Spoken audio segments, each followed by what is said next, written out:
رب ارنی کیف تحیی الموتی، اے اللہ مجھے دکھا تو مردے کیسے زندہ کرتا ہے۔ مفسر فرماتے ہیں کہ یہ سوال حضرت ابراہیم علیہ السلام نے سمندر کے کنارے پر کھڑے ہو کر ایک فوت شدہ انسان کو دیکھا کہ جس کو سمندر کی لہر باہر کنارے پر لائے تو اس کو پرندے نوچیں، اور پھر دوسری لہر اس کو اندر لے جائے تو اس کو مچھلیاں نوچیں۔ وہاں کھڑے ہو کر آپ نے تدبر کیا، غور و فکر کیا کہ الہ العالمین یہ بندہ جس کے اجزاء کچھ پرندوں کے پوٹوں میں ہیں، کچھ مچھلیوں کے پیٹوں میں ہیں، یہ کس طرح زندہ ہوگا؟ اللہ رب العالمین نے اپنے پیارے خلیل ابراہیم علیہ السلام کو جواباً ارشاد فرمایا اولم تؤمن، کیا تجھے یقین نہیں ہے کہ میں مردے کیسے زندہ کرتا ہوں؟ قال بلا ولکن لیطمئن قلبی، یا اللہ یقین کامل ہے کہ آپ ہر چیز پر قادر ہیں، لیکن اپنے دل کو اطمینان دلانے کی خاطر پوچھ رہا ہوں تاکہ میں دیکھوں مردے کیسے زندہ ہوتے ہیں، میرے دل میں اطمینان پیدا ہو جائے، اور اطمینان قلبی کی نعمت حاصل کرنے کے لیے عرض کر رہا ہوں۔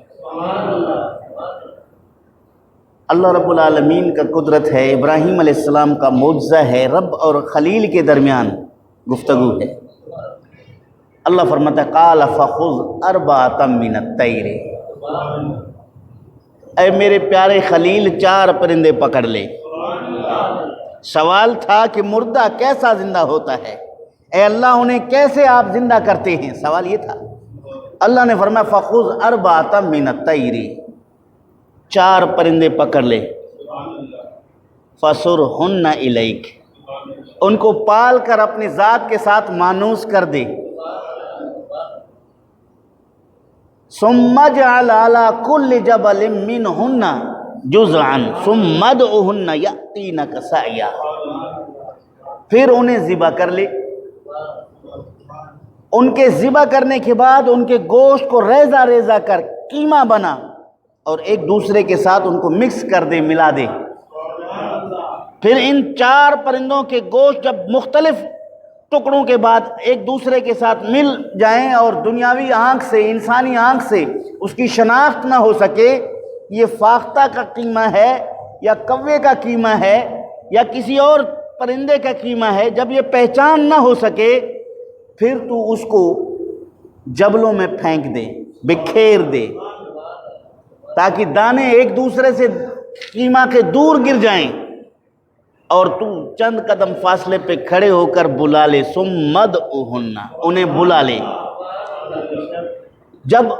انہیں بلا لو گے یأتینک سعیا، وہ تیرے پاس دوڑتے ہوئے آئیں گے، دوڑتے ہوئے آئیں گے۔ یہ ہے قرآن مجید۔ کیا ہے؟ قرآن مجید فرما رہا ہے کہ پرندے کو ذبح کرو، قرآن مجید فرما رہا ہے کہ پرندوں کے پر اکھیڑو، قرآن مجید فرما رہا ہے انہیں قیمہ قیمہ کر دو، قرآن مجید فرما رہا ہے انہیں پہاڑوں میں بکھیر دو۔ اب انسانی عقل یہاں پہ عاجز ہے اس راز، اس حقیقت کو سمجھنے کے لیے۔ جب پرندے کو ذبح کیا گیا اس کے جسم سے اس کی روح نکل گئی، اب دنیاوی قانون کے مطابق وہ زندہ نہ رہا، زندہ نہ رہا، وہ مر گیا۔ اس کے بعد جب اس کو ریزہ ریزہ کر دیا جائے، قیمہ قیمہ کر دیا جائے، ٹکڑے ٹکڑے کر دیا جائے، تو یہ تو اس سے بہتر ہے کہ یہ زیادہ ہی یقین ہے کہ یہ مردہ ہے، اب ذرات ہو گئے، ٹکڑے ٹکڑے ہو گیا ہے، اب اس کے زندہ ہونے کا کسی کے دل میں خیال، تصور اور گمان بھی پیدا نہیں ہوتا۔ اس کے بعد اللہ رب العالمین اپنے خلیل سے فرماتا ہے کہ جب یہ مکمل طور پر مردہ ہو جائیں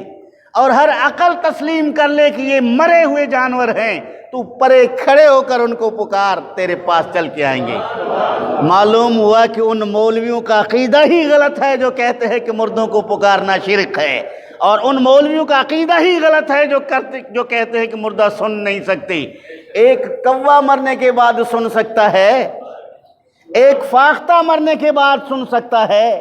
ایک مور مرنے کے بعد سن سکتا ہے، ایک چڑیا مرنے کے بعد سن سکتا ہے، تو انسان تو اشرف المخلوقات ہے، انسان تو اشرف المخلوقات ہے۔ پھر اس اشرف المخلوقات میں اولیاء بھی ہیں، اس اشرف المخلوقات میں انبیاء بھی ہیں، اس اشرف المخلوقات میں اولو العزم رب ذوالجلال کے بندے بھی ہیں۔ جب عام پرندہ پیغمبر کی آواز سن سکتا ہے تو اللہ کا پیغمبر عام بندے کی آواز کیوں نہیں سن سکتا؟ یہ عقیدہ قرآن سے اخذ ہے۔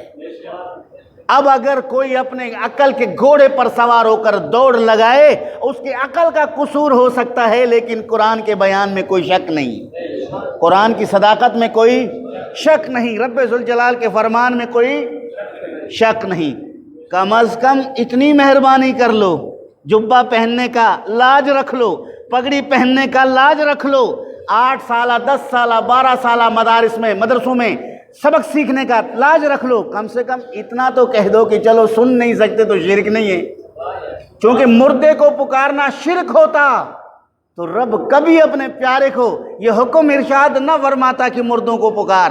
مرے ہوئے پرندوں کو پکار۔ معلوم ہوا کہ مرے ہوئے پرندوں کو پکارنا شرک، بلانا شرک نہیں ہے، کیونکہ خدا رب ذوالجلال اپنے پیارے خلیل سے فرماتا ثم ادعوہن یاتینک سعیا، انہیں بلا لو تیرے پاس آئیں گے، جبکہ اس سے پہلے ان کو ذبح کروایا، ان سے پہلے ان کے پر اکھڑوائے، اس سے پہلے ان کو قیمہ کرا کے عقل میں یہ باور کرا دیا کہ اب یہ زندہ نہیں ہیں، پھر کہا اب ان کو پکارو، پھر کہا ان کو پکارو۔ حضرت ابراہیم علیہ السلام نے اس کو پکارا اور وہ مردہ